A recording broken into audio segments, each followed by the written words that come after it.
I used to think I was living.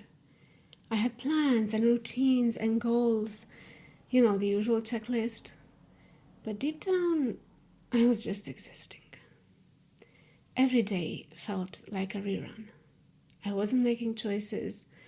I was following a script I didn't even write. That's what being an NPC in your own life feels like. And if you've ever felt that numbness too, well, this video is for you. You wake up, you check your phone, you scroll a bit, you drink coffee, work, scroll again, sleep, repeat.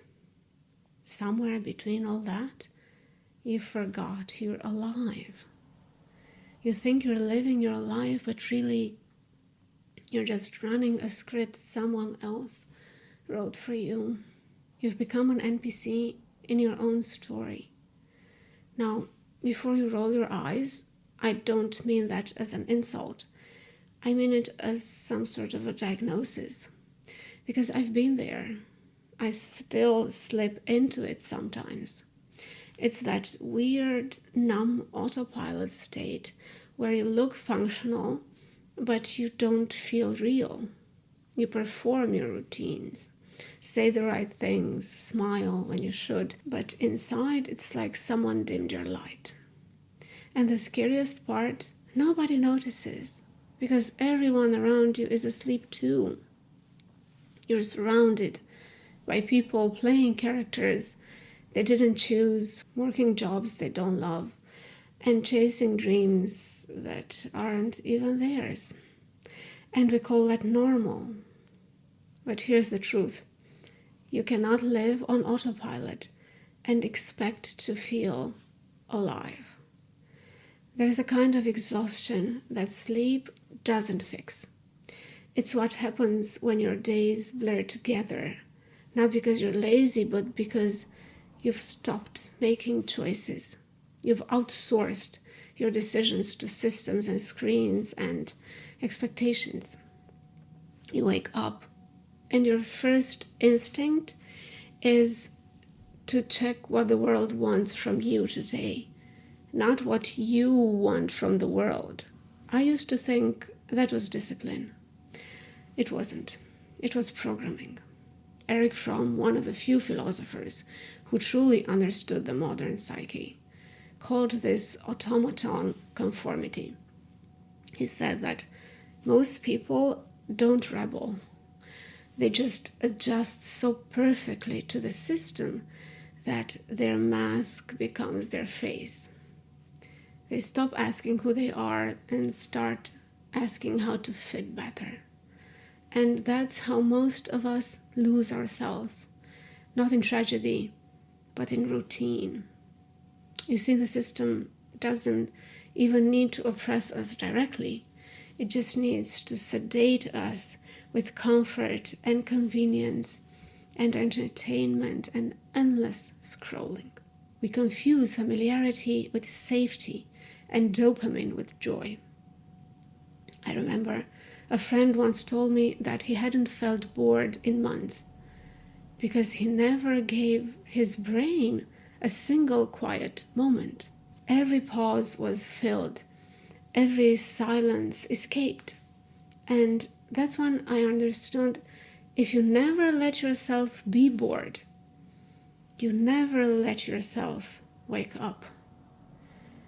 Carl Jung said, until you make the unconscious conscious, it will direct your life and you will call it fate. That line hit me like a punch in the soul, because that's what NPC mode really is. Living out unconscious patterns and calling them destiny. Repeated relationships, jobs, friendships, habits, and thinking, why does this keep happening to me? It's not happening to you. It's happening through you, because you've forgotten you're the one holding the controller. Eventually, though, something cracks. You get that eerie feeling that you're meant for more. but you cannot name what more even means. That's the glitch in the simulation. Especially if you're a misfit or an intense person, you start noticing how small talk drains you, how your job feels like a loop, how people say, "How are you?" but don't really want to know. You start feeling disconnected from everything, even yourself, or especially yourself. It's uncomfortable, but that discomfort has a use and a meaning. It means consciousness is trying to break through sedation. Viktor Frankl, the psychiatrist who survived the Holocaust, wrote that when we cannot change a situation, we are challenged to change ourselves. He found meaning in the worst possible circumstances, because meaning, he said, is the one freedom no one can take from us. That's the moment you stop being an NPC, when you stop waiting for meaning to appear and you start creating it.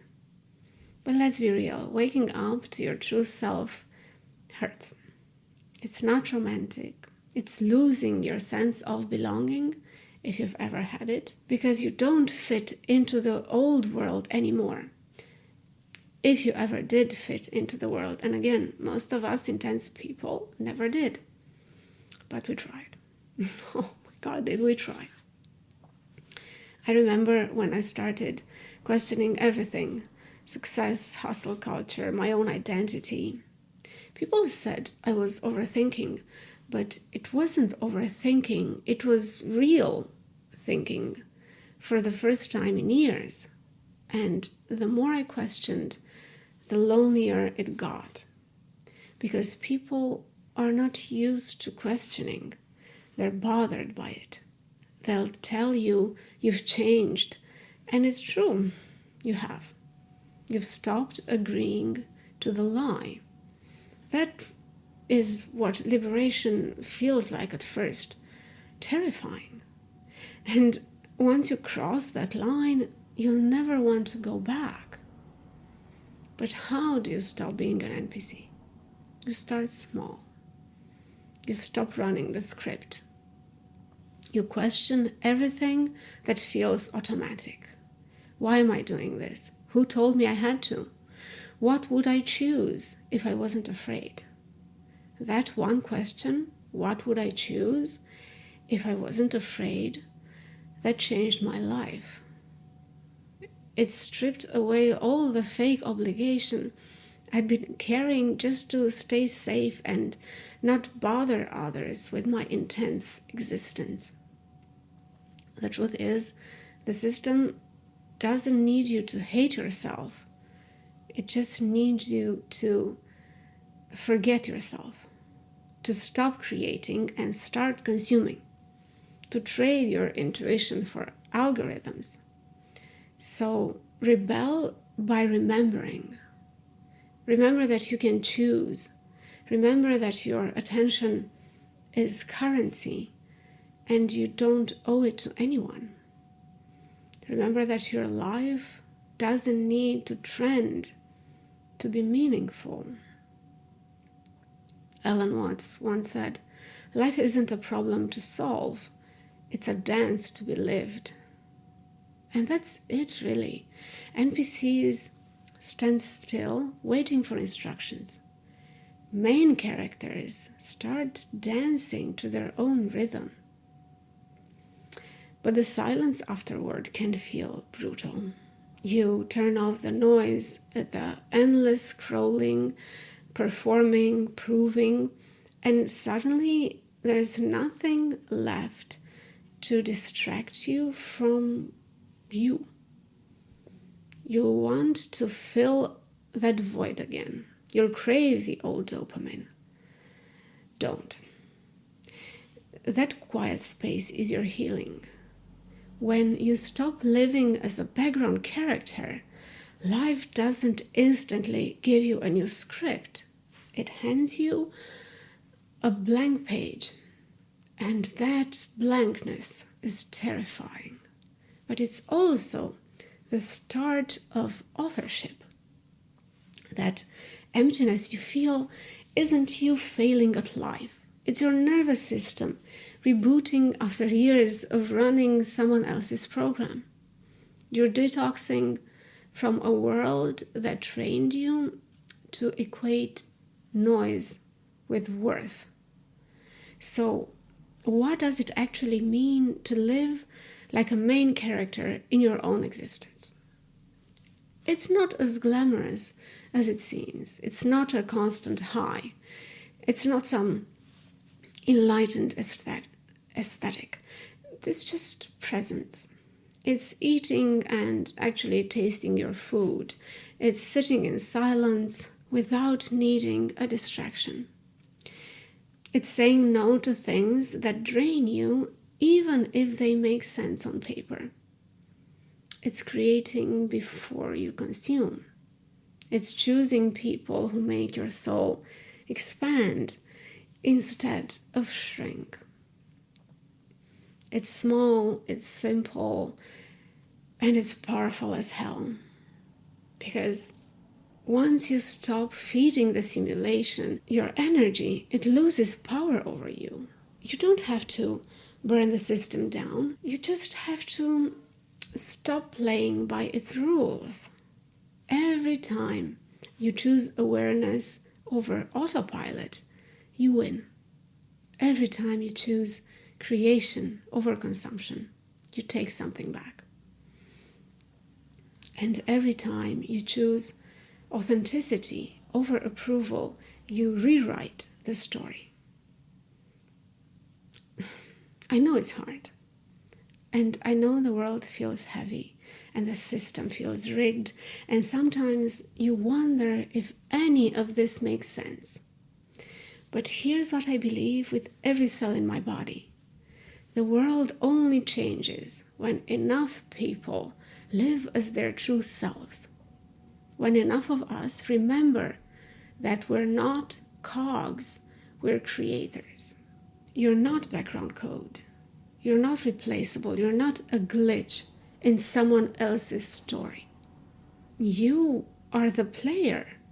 And your life, this wild, messy, sometimes beautiful, sometimes horrible experience, doesn't start until you pick up the controller.